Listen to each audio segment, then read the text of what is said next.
Jail या राहत, ये सवाल शायद तमिलनाडु के मुख्यमंत्री के सामने कुछ देर बाद फैसला आने वाला है। और ये जानकारी दे दें कि तमिलनाडु के सीएम जयललिता के लिए आज फैसले का दिन वाकई है, क्योंकि बेंगलुरु की एक अदालत जयललिता और उनके 3 सहयोगियों के खिलाफ चल रहे आय से अधिक संपत्ति मामले में फैसला सुनाएगी। माना जा रहा है 2 बरस से ज्यादा की सजा मिली तो कुर्सी चली जाएगी। चेन्नई में एआईएडीएम के दफ्तर के बाहर सन्नाटा पसरा हुआ है। बेंगलुरु की एक विशेष अदालत 18 साल पुराने आय से अधिक संपत्ति मामले में तमिलनाडु की सीएम जयललिता और उनकी करीबी शशिकला नटराजन, रिश्तेदार इलावरासी और उनके भतीजे सुधाकरन पर फैसला सुनाएगी। अगर जयललिता को 2 साल से ज्यादा की सजा मिली तो नए कानून के तहत उन्हें मुख्यमंत्री की कुर्सी छोड़नी पड़ सकती है। अगर जयललिता को 3 साल से ज्यादा की सजा मिलती है तो उन्हें सीधे जेल जाना होगा। 3 साल से कम की सजा में वो जमानत ले सकती हैं। विशेष न्यायाधीश जॉन माइकल डिकुना पारापन्ना अग्रहारा जेल परिसर में बनाई गई अस्थायी अदालत में फैसला सुनाएंगे। पूरे इलाके में सुरक्षा के सख्त इंतजाम किए गए हैं। 66.6 करोड़ की संपत्ति का मामला 1991 से 1996 के बीच जयललिता के पहली बार मुख्यमंत्री रहने के दौरान का है।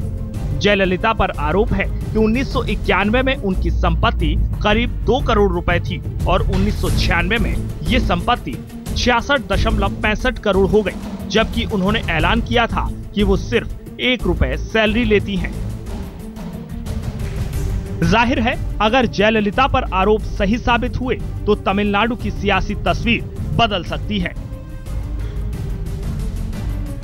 चेन्नई से शीशा रेड्डी के साथ रोहिणी स्वामी, बेंगलुरु आज तक। चुकी हैं जयललिता और हमारे साथ वरिष्ठ पत्रकार टी आर रामचंद्रन और सुप्रीम कोर्ट के वरिष्ठ लॉयर संजय हेगड़े साहब हमारे साथ स्टूडियो में मौजूद हैं। संजय जी, क्या ये माना जाए कि अगर 2 बरस से कम की सजा होती है तो कोई दिक्कत नहीं है? ये स्थिति है, ऐसा नहीं है? ये बिल्कुल गलत है। अगर कन्विक्शन हो जाता है तो डिस्क्वालिफिकेशन हो जाता है। तुरंत सीएम की कुर्सी छोड़नी होगी? हाँ, तुरंत सीएम की कुर्सी छोड़नी पड़ेगी। ये ऐसा कुछ नहीं है कि दो साल से कम की सज़ा प्रिवेंशन ऑफ करप्शन एक्ट में अगर हो तो भी पेंडिंग अपील आप कंटिन्यू कर सकते हैं। जब अगर कन्विक्शन हो जाता है, क्योंकि ये जो रिप्रेजेंटेशन ऑफ पीपल्स एक्ट है सेक्शन 8(1) के तहत कई ऐसे क्राइम्स है जहां अगर सिर्फ कन्विक्शन हो जाता है तो भी डिस्क्वालिफिकेशन होता है। कई ऐसे हैं कि 6 महीने से ज़्यादा अगर सज़ा होती है तो फिर डिस्क्वालिफिकेशन होता है। और आपको ये याद होगा कि पहले सेक्शन 8(4) होता था, जिसके तहत अगर कन्विक्शन भी हो, अगर आप अपील फाइल कर ले तो वो डिस्क्वालिफिकेशन बिल्कुल तब तक के लिए स्थगित होता था। हाँ। पर सुप्रीम कोर्ट ने 8(4) को अनकॉन्स्टिट्यूशनल ठहराया। फिर ये पार्लियामेंट में जो विधायक आना था वो नहीं आया, ऑर्डिनेंस जो आना था वो नहीं आया। तो आज हालात ये है कि अगर कन्विक्शन हो जाती है तो इंस्टेंटली डिस्क्वालिफिकेशन भी हो जाती है। रामचंद्रन जी, राजनीतिक उथल पुथल तमिलनाडु में बहुत जबरदस्त हो जाएगी इसके बाद?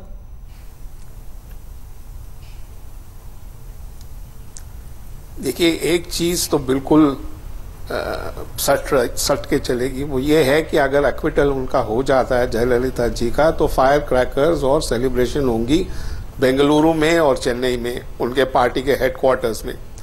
अगर इनकी कन्विक्शन हो जाती है, मेरा मानना यह है कि जो कन्विक्शन होगी उसके तहत उनको मुख्यमंत्री का अहदा तो छोड़ना ही पड़ेगा।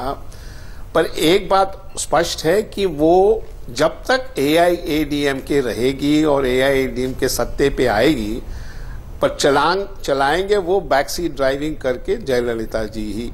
तो जो रस्सी होगी वो जयललिता जी के हाथ में होगी, वो भले ही मुख्यमंत्री ना बने। नहीं, ये हमने लालू प्रसाद यादव के केस में भी देखा था, पत्नी को बना दिया गया था मुख्यमंत्री।